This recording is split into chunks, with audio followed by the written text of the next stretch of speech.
فادخلی فی عبادی وادخلی جنتی فادخلی فی عبادی وادخلی جنتی، اے بندے داخل ہو جا میری جنتوں کی طرف۔ وَنَحْمَدُهُ وَنُصَلِّي عَلَىٰ رَسُولِهِ الْكَرِيمِ، اما بعد، اعوذ باللہ من الشیطان الرجیم، بسم اللہ الرحمن الرحیم۔ میرا آج کا موضوع عنکبوت، مکڑی کا گھر۔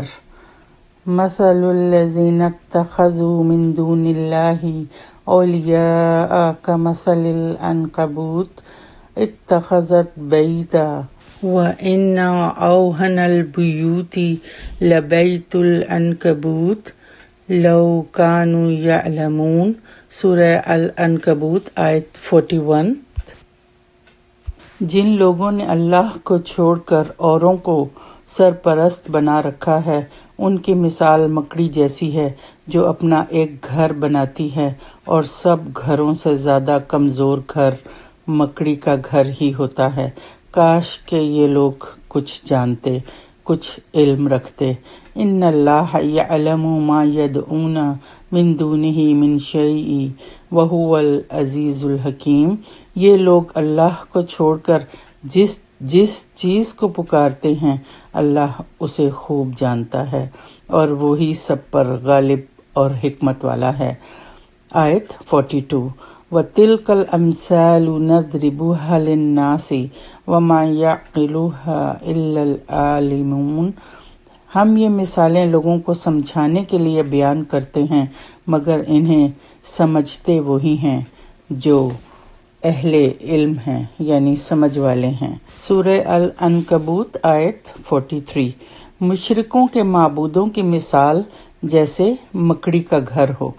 پچھلی اقوام جن کا ذکر قرآن پاک میں کیا گیا ہے، یہ سب ہی شرک اور بت پرستی میں مبتلا تھیں۔ انہی چیزوں کو انہوں نے اپنا مشکل کشا سمجھ رکھا تھا، اور ان کی خوشنودی حاصل کرنے کی خاطر ان کے سامنے قربانیاں بھی پیش کی جاتی تھیں، اور نذر و نیاز کے چڑھاوے بھی چڑھائے جاتے تھے، اس امید پر کہ ہمارے یہ سرپرست حضرات ہم سے خوش رہیں اور مصیبت کے وقت ہمارے کام آئیں۔ یہاں پر اللہ سبحانہ تعالیٰ مشرکین کو متنبہ کر رہا ہے کہ کائنات کے حقیقی مالک کو فرما رواں کو چھوڑ کر بالکل بے اختیار بندوں اور سراسر خیالی معبودوں کے اعتماد پر جو توقعات کا گھروندہ تم نے بنا رکھا ہے، اس کی حقیقت مکڑی کے جالے سے کچھ زیادہ نہیں ہے۔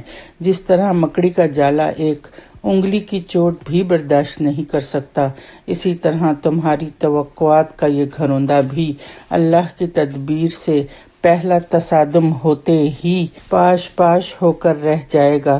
یہ محض جہالت کا کرشمہ ہے کہ تم ادھام کے اس چکر میں پڑے ہوئے ہو۔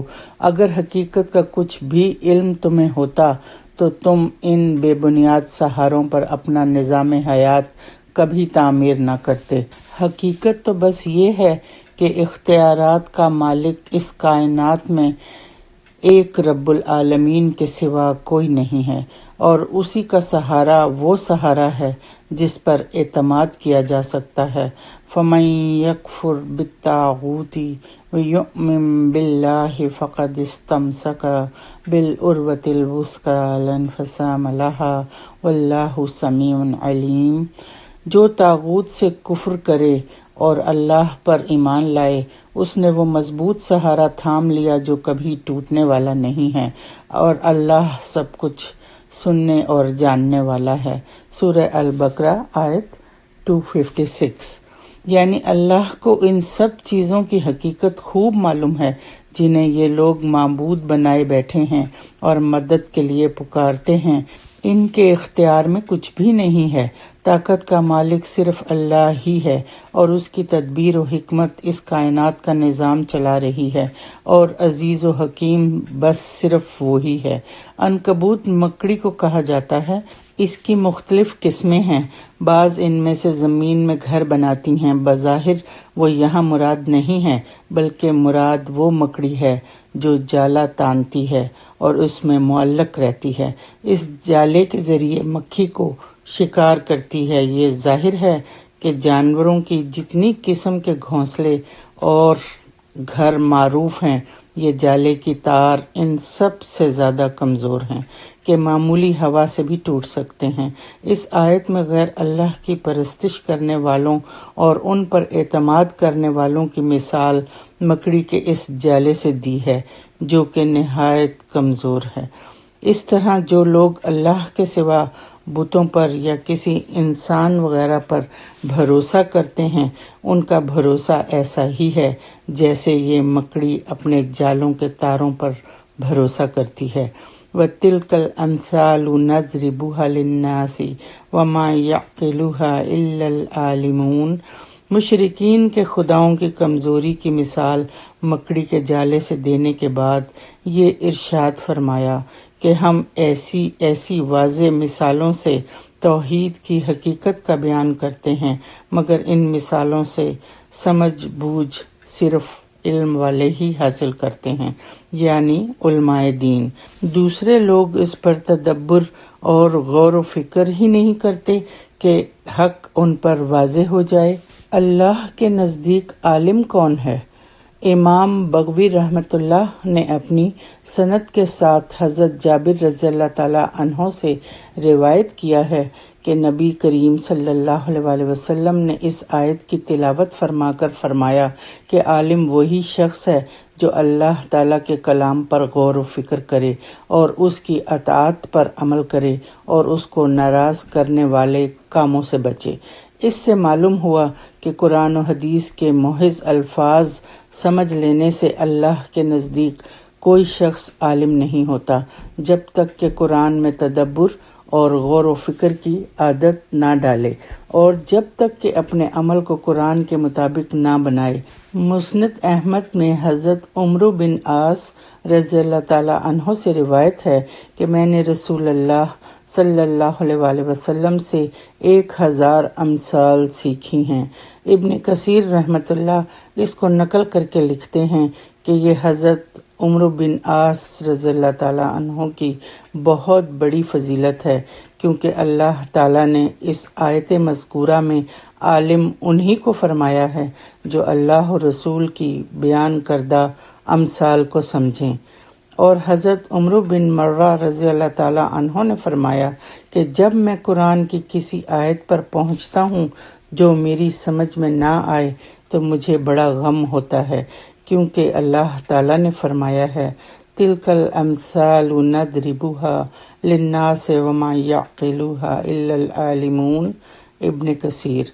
اس آیت کے بھی 2 مطلب ہیں کہ ایک یہ کہ تمام عالم کی اقوام یعنی قوموں کے یہ واقعات اس لیے اللہ سبحانہ تعالیٰ بیان کرتے ہیں کہ لوگوں کو معلوم ہو جائے کہ انبیاء کی تکذیب یعنی جھٹلانا اور اللہ کی نافرمانی کرنے والوں کا کیا انجام ہوتا ہے، اور اللہ اپنے فرما برداروں کو ظالموں سے نجات دینے کی کیسی کیسی صورتیں پیدا کر دیتا ہے۔